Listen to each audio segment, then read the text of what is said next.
Hawkins with GEE. Thanks for joining us today. We are here with Chris. And Chris, can you introduce yourself and a little bit about your background?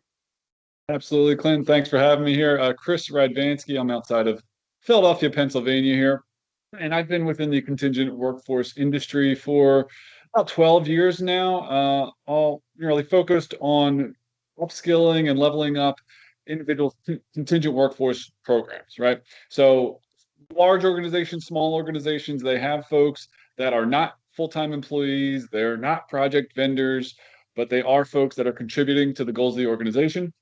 Sometimes those happen in, a couple folks here and there, and sometimes they happen in the tens of thousands. So in those, that full spectrum, there's going to be opportunities for optimization, for cost savings, for efficiencies, and all of that really should be driven by data. And that's what I've really been focused on for the last 12 years, taking the data, taking all of the transactional activity that's happening within a contingent labor program, and then saying, well, what does this mean to me? And how can I use this to make better decisions and improve my program going forward? Awesome. Well, thanks, Chris, for introducing this. There's three big buckets of topics we're going to hit today. Then we're going to do one, data governance and capturing data. Then we're going to talk about the framework or the effective contingent workforce management structure.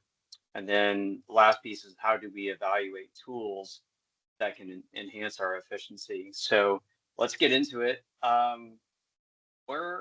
What's your thoughts on where people don't capture data early enough or don't capture data the correct way when they're running a large contingent workforce? Yeah. So I think that a lot of times when folks say, you know what, we do have a good population of folks that are contingent workers that are through a staffing supplier, that we maybe are retirees that are coming back and helping us out on a 10-hour a week or 15 hours a month, whatever the case might be. And once they see significant volume and they look at their balance sheet and they look at what's going out the door, they look at their vendor listing, all that different stuff that they have access to, every company has access to it, then they should, doesn't mean they always do, but they should start asking questions and saying, is this going exactly the way that we want it to be going? Is there a way that we can optimize this? How come we're spending $150 an hour here and $100 an hour here for what is essentially the same type of a skill? So once they start recognizing that the resources they have inherently within their company just by being a company, that actually can start to clue them into the different areas that they can optimize and improve. So what a lot of companies will do is we'll say, okay, we got 15, 20, 30, however many it might be, many, many more than that in times, staffing suppliers, many staffing suppliers, and we want to make sure that they're kind of all within the same realm. They're all on a competitive balance. They have access to the same opportunities, and in so doing, they'll say, okay, maybe we should implement some kind of a structured operation here where we give ownership of the comings and the goings of these contingent workers to a person. That is all of a sudden that's where they're going to find ownership. A lot of times that will exist within the human resources space or within procurement. And it would all of a sudden become that person's or that group's job to make sure that they're taking best advantage of that data. Awesome. Thanks. Where do you feel like if you could give more to caution, like where do you feel like here's the first thing or the first couple of big buckets that they need to start capturing, whether or not they know what they're going to do with it down the road, but what's some of the buckets of analytics that they need to be capturing cleanly from the get-go? Yeah. Data capture is absolutely critical. If you don't have the data, you can't start analyzing it. You can't improve it, right? What you can't measure can't be improved. And if you're going to be data driven, that means that you're going to be fact based. That means that you're going to really have a preference for wisdom and not whim, if I can use a little alliteration here. So you can only start doing that analysis by saying, okay, we're going to start capturing X, Y, and Z. And that's what governance comes into play with. Okay? Governance saying we are going to implement a process. We are going to implement a technology.